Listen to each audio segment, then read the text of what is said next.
Christmas. This road's gotten bumpy. Well, hello, welcome to the channel.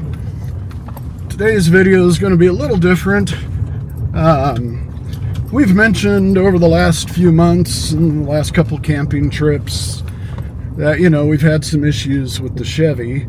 So today we're going to go ahead and explain what that was all about. Spoiler alert, had nothing to do with the Chevy at all. So, obviously the truck, but not Chevy's fault, I guess I should say. Whoa, damn. We're gonna get up to a little spot where we can actually stop and, sit, be smooth. Get whiplash on this road. I've actually taken my truck camper up this road. That ain't gonna happen again. Damn. Oh well, we'll talk to y'all in a minute. Oh, and Kenai says hi.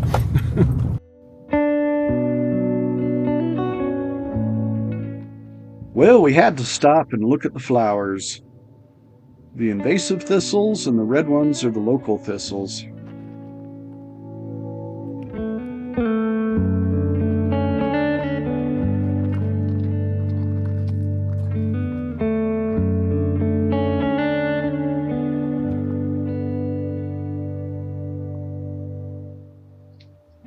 I was really hoping he'd open his wings. Oh well.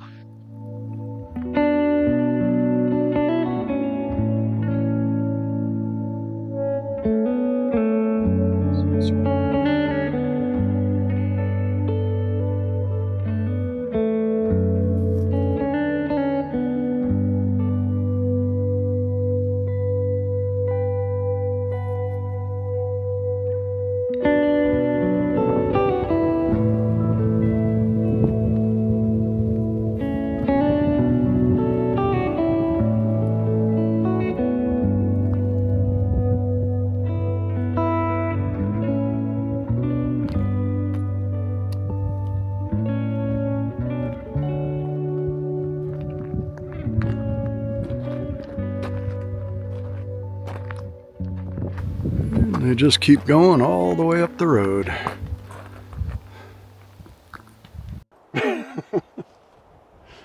Well, we made it up the bumpy road. So, yeah, we'll get to what the actual issues were with the little truck in a bit here, but 4th of July weekend, we do not go camping on holiday weekends. We are 4.8 miles from our driveway, and we saw 5 vehicles just coming up the dirt road leaving. I love my local forest, but on holiday weekends it's just stupid busy, so we don't go camping on that. But we will get out camping again next weekend. We're going to go explore a new area that we have not been to before. Shay might be coming along with us, hopefully. Well, we're hoping. And of course, the little turd there. And Kenai. Yeah, Kenai, not my wife. You're funny. I know, looks aren't everything. But, yeah, between work and doctor's visits and stuff, we just haven't gotten out camping in the last couple of weeks. Our last trip out was... Drives. Yeah, we've done a couple drives above Plumas Eureka State Park, and I will go ahead and film some of the damage we did to our little decorative sliders and stuff. Yeah. Yeah, they protected the truck. They did what they were designed to, but these weren't actually designed to do that. But We will be buying real sliders. And a winch. And a leveling kit to get it a little higher. Yeah. Yep. But, so yeah, we have been on and off without the truck. The first time was, almost 2 months. Almost 2 months, yeah. Then we got it back. We had it for, 2-3 weeks. Mm-hmm. We went out on the camping trip where we spent the night at the stamp mill, and then the night at the place all covered with the crystals, which I want to get back out there again. That was gorgeous. And then that morning, as we were leaving that crystal campsite, our check engine light came on. And at idle, it was really rough. Driving, it was fine. So we took it back to the dealer and had it scanned by my buddy that's got a garage. He said it was the cam gear, solenoids, sensors, whatever. So I guess back to the beginning. The beginning, yes. The beginning. We bought the truck used. And we bought it from a dealership. 2020. It's a 2022. 2022, you're right. But I'm not going to name the dealership we bought it from, but it's a multi-state dealership that specializes in branded titles, which are vehicles that have been in accidents, but it's not a salvage title, but it's not a totally clean title. But we got it for like 11 grand less than, the same vehicle that hadn't been in a wreck. And it's their version of a certified pre-owned, supposed to go through a 151-point inspection. Which we still don't know what's all on that. Yeah. We've asked multiple times. But again, I'm not going to name the dealership because they did They did the right thing. do the right thing. So anyway, we'd had the truck long enough. We were on our third oil change. And again, a really good friend of mine has a shop, so we always take it there. One of his guys spilled oil all over the block. So while he was cleaning it up, he put it on the lift, got it really high so that he could get in there and get the oil off. I get a phone call saying, "Hey, are you at home?" I'm like, "Yeah, you need to get your ass down here." So we get down there, find out that right behind the motor mount, the block was cracked. And not only cracked, it had been patched with like a JB weld type of stuff. And then upon further investigation, we lifted the plastic off the top because, you open the hood of this thing, you can't see crap. And it had the writing like a junkyard motor. So I immediately drove it straight to the dealership. It was fortunately on my day off. We took it straight down to the dealership. And, they ended up keeping it to verify. And I truly don't believe that the dealership we bought it from swapped the engine out with a junkyard. Looking at the Carfax, after the original purchaser was in the accident, it went through 2 separate dealerships before the dealership that I bought it from ended up with it. It was just body damage? There was no frame damage? Yeah, there was no frame damage or anything like that. And I knew it had been in a wreck going into it. And, hell, I've had salvaged vehicles that got totaled because I tried to lift it up to put the jack under it. They'll total vehicles for the stupidest reasons. But again, no structural damage, no block damage, anything like that, except that somebody swapped the motor.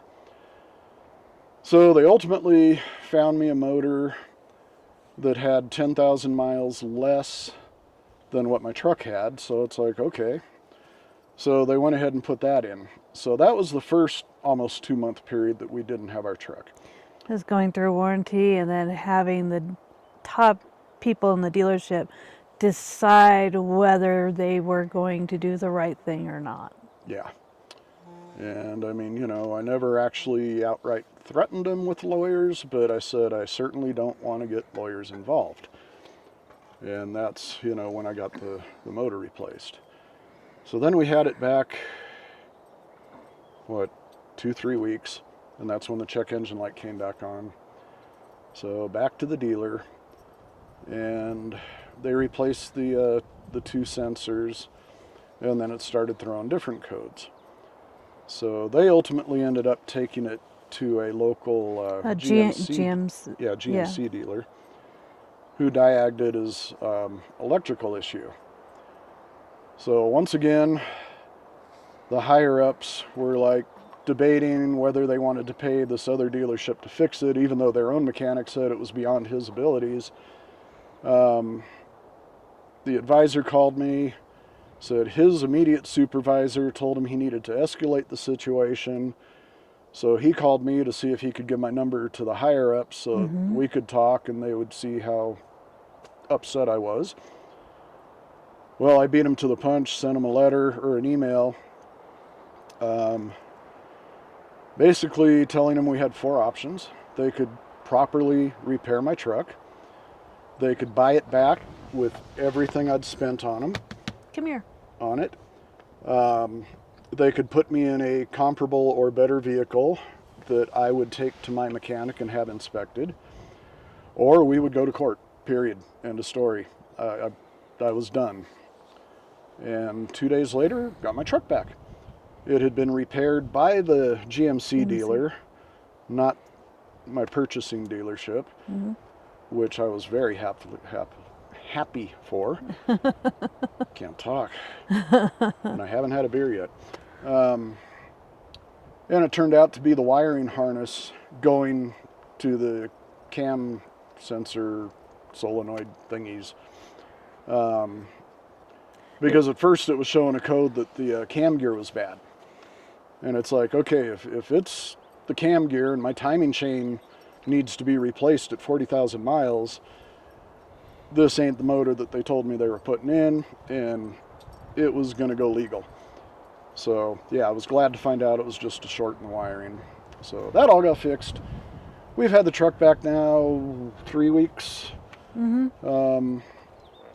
we took it on that one camping trip up there where we ended up on that road that we shouldn't have. If it was going to go wrong or if there was going to be an engine light, that's probably when it would have happened because it was a very technical trail and we really had to go through some terrain to get out. Yeah, that was a fun road. I just wish I would have done it in the Jeep, not this. Yeah, the Jeep's built for that crap. This one is did pretty awesome. darn capable. It did awesome. But again, you know, we bent up the little decorative sliders, so I'll get some video and include that here. But anyway, that is the story of our Chevy Colorado. So absolutely nothing to do with Chevy. I mean, I love Chevy's quality. I've been a Mopar guy since high school, but nowadays with Fiat owning Mopar or Dodge, I wouldn't buy one. So I guess I'm kind of shifting over. I'll keep my old Dodge till it dies, but I love that old truck. But yeah, so this coming weekend, we will be out doing an explore, taking a road that we've never taken. So be sure to tune in next week and watch that. Hopefully it will not turn into a frickin' level 8 road. Yeah, right? That was insane. Onyx had the entire trail as green at level 2, which basically would be the road that we drove in here on. And instead it was very technical. I would say at least 7, if not pushing 8 in some places. Yeah. That hill we went down that we didn't even tape going down where we got committed into it. About halfway down the hill, all of a sudden it wasn't a friendly little Forest Service road anymore. No. And God, we should have just stopped and tried to back up. I don't know if we would have. But once we got to the bottom of that hill, there was no going back.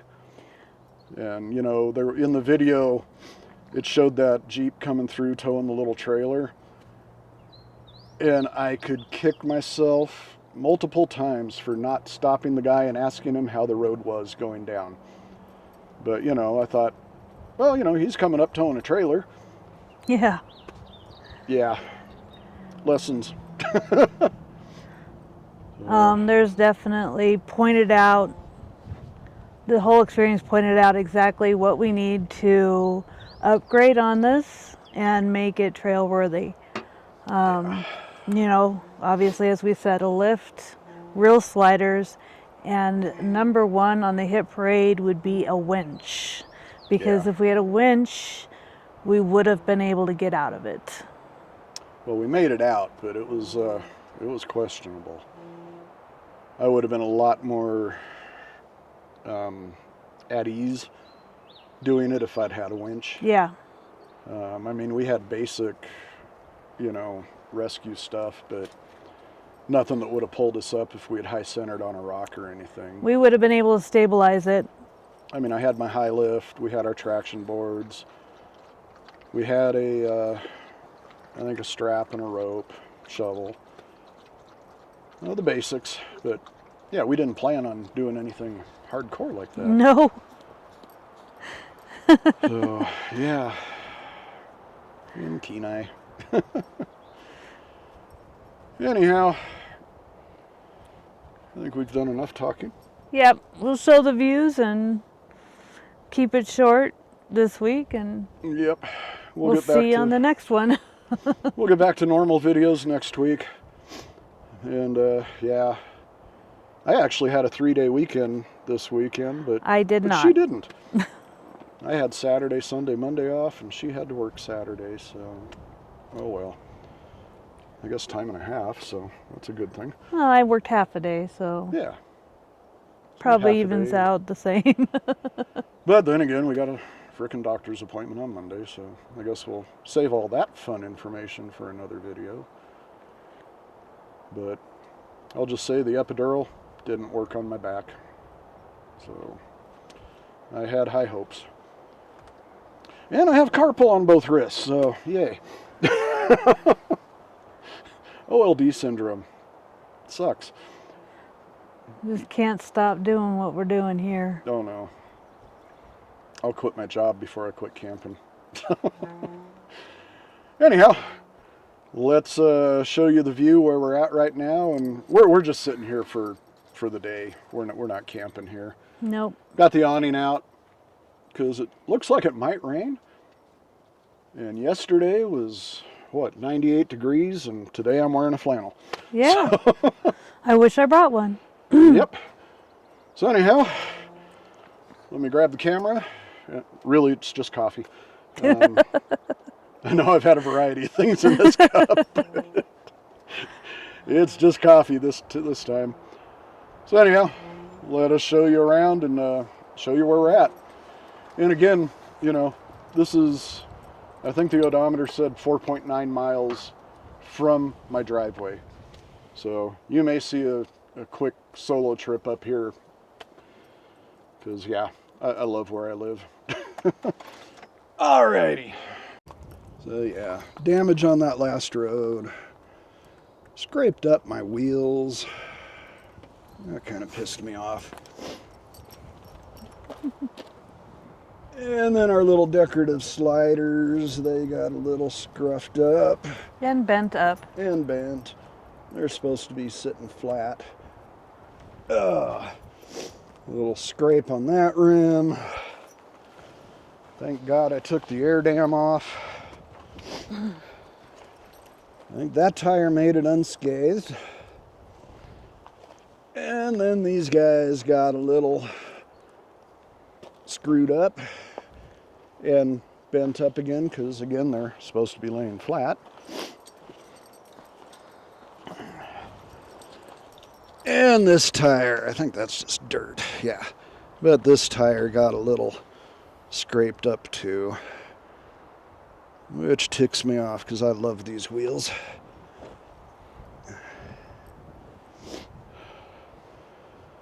So the place we're sitting right now,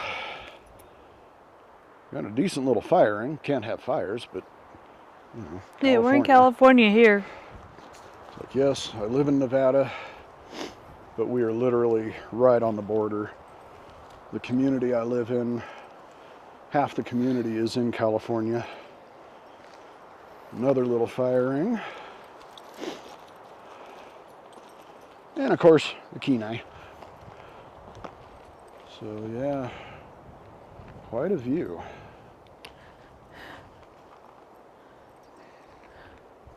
All the little baby pine trees there. Those are cute. And in the background, we have Dog Valley. Smile, Ann. So yeah. not too bad a little campsite. So yeah, we'll probably come back up here.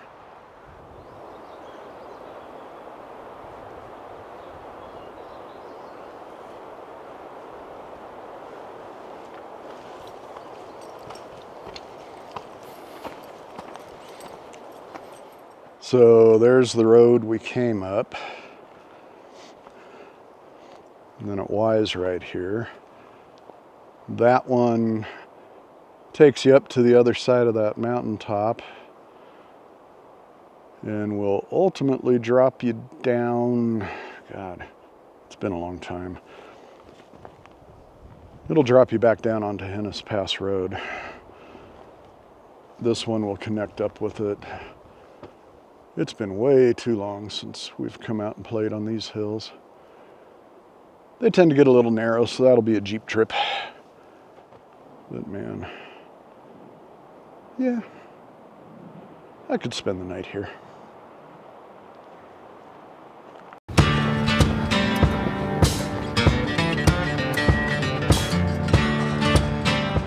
Well, as always, we appreciate you watching. Thanks a lot. Please hit that thumbs up, leave us a comment, and if you haven't subscribed, please consider doing so. It'd really help us out. And remember, it is never too late for adventure, even if it just means going out and sitting in the forest for an hour or two. Thanks again. We will see you on the next one.